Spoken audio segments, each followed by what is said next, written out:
নির্বাচন হবে না।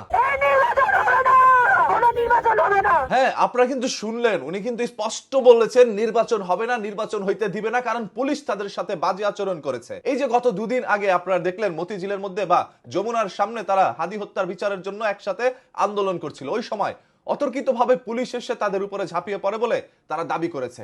এবং আমরা কিন্তু স্পষ্টভাবে দেখেছি তারা কিভাবে নির্মমভাবে একের পর এক ছাত্রদের গায়ের মধ্যে আঘাত করেছে, যেটা আমাদেরকে আরো একবার জুলাইকে স্মরণ করিয়ে দেয়। আমরা কিন্তু জুলাইয়ের সময় এরকম দেখেছিলাম পুলিশের এই আচরণ। গতকাল থেকে পুরো সোশ্যাল মিডিয়ার মধ্যে এটা নিয়ে তোলপাড়, এবং একজন পুলিশ সদস্য যে বলেছিল আয় হাদির লাশ নিয়ে যা, তার কথাও কিন্তু বাংলাদেশের জনগণ এখন পর্যন্ত ভুলে নাই। তাকে খুঁজে বেড়ায় নাকি জনগণ, অনেকে তো বলতেছে 50,000 টাকা আমি দিব ওকে যদি খুঁজে বের করে এনে দিতে পারেন। মানে দেশের একটা কি হাল দেখেন। নির্বাচনের আর মাত্র 3 দিন বাকি। এই 3 দিন আগে এখন পর্যন্ত দেশ পুরো গরম হয়ে আছে। একজন বলছে নির্বাচন হবে, অন্যজনকে বলছে নির্বাচন হবে না। আমি আমার ব্যক্তিগত মতামত যদি শেয়ার করি তাহলে বলবো নির্বাচন হওয়া প্রয়োজন।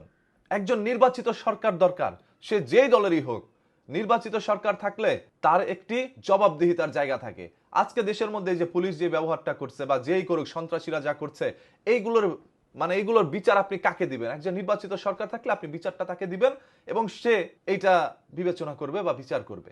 তার একটা জবাবদিহিতা আছে, জনগণের কাছে তার জবাব দিতে হবে। আর এখন যে সরকার, অন্তর্বর্তীকালীন সরকার, সে তো আর জনগণের কাছে জবাবদিহিতা দিচ্ছে না। সে আরো তার ফেসবুক পোস্টের মাধ্যমে জানাইছে পুলিশ নাকি এই ধরনের কোনো কাজ করেই নাই। আচ্ছা ভাই, যেহেতু ডক্টর ইউনূস সাহেব বলেছে পুলিশ এই ধরনের কাজ করে নাই, আমরা সেটা মেনে নিলাম। এবং পুলিশ নাকি বুলেটও ছুড়ে নাই, পুলিশ বারবার বলছে।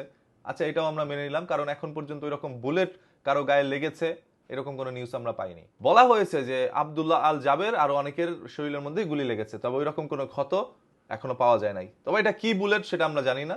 এটা টিয়ার শেলের কোনো আঘাতও হইতে পারে বা অন্য কিছু হতে পারে, কোনো বুলেট হয়তো বা পুলিশ ছুড়ে নাই। এটাই ডক্টর ইউনূসের ফেসবুক পোস্টের মধ্যে আমরা বুঝতে পেরেছি। আর এই যে বোনটিকে আপনারা দেখলেন খুব রাগান্বিত কণ্ঠে বলছে নির্বাচন এবার হবে না, আমরা নির্বাচন চাই না। কারণ পুলিশ তার এইখানে আঘাত করেছে লাঠি দিয়ে। সেই বাসটা ছিল একেবারে ধরেন ভেঙে চুরে গেছে, ফেটে গেছে, সেই বাস দিয়ে একটা মেয়ে মানুষেরও সিস্টেমে ওর এখানেও আঘাত করে দিছে। পুলিশ সেদিন কাউকে দেখছিল না, কে আব্দুল্লাহ আল জাবের, কে ওসমান হাদি, কে মহিউদ্দিন রনি, সেটা তারা কেয়ারও করে নাই। যাকে পাইছে তাকে আঘাত করছে। আব্দুল্লাহ আল জাবের হসপিটালে যায়, মহিউদ্দিন রনি হসপিটালে পড়ে আছে। নির্বাচনের 3 দিন আগে মাত্র বাকি ভাই। একজন এমপি প্রার্থী স্বতন্ত্র থেকে দাঁড়িয়েছে মহিউদ্দিন রনি ভাই, তার আজকে এরকম অবস্থা, হসপিটালে পড়ে আছে। তিনি নির্বাচনের প্রচারণা চালাইতে পারে নাই। এটার জন্য কে দায়ী? কে জবাবদিহিতা দিবে? কারো তো কোনো জবাব দিতে হচ্ছে না। তাই আমি বলছি ভাই, নির্বাচনকে কেউ বানচাল করার চেষ্টা করেন না। নির্বাচনটা খুব সন্নিকটেই দরকার। তো আপনারা সবাই যাবেন শান্তিপূর্ণভাবে, আপনার যে ভোট যাকে দিতে চান তাকে এই ভোটটা দিয়ে বাসায় ফিরে আসবেন। একজন যোগ্য প্রার্থীকে দিয়ে, যার হাতে দেশটা দিলে অন্ততপক্ষে আপনি ভালো থাকবেন।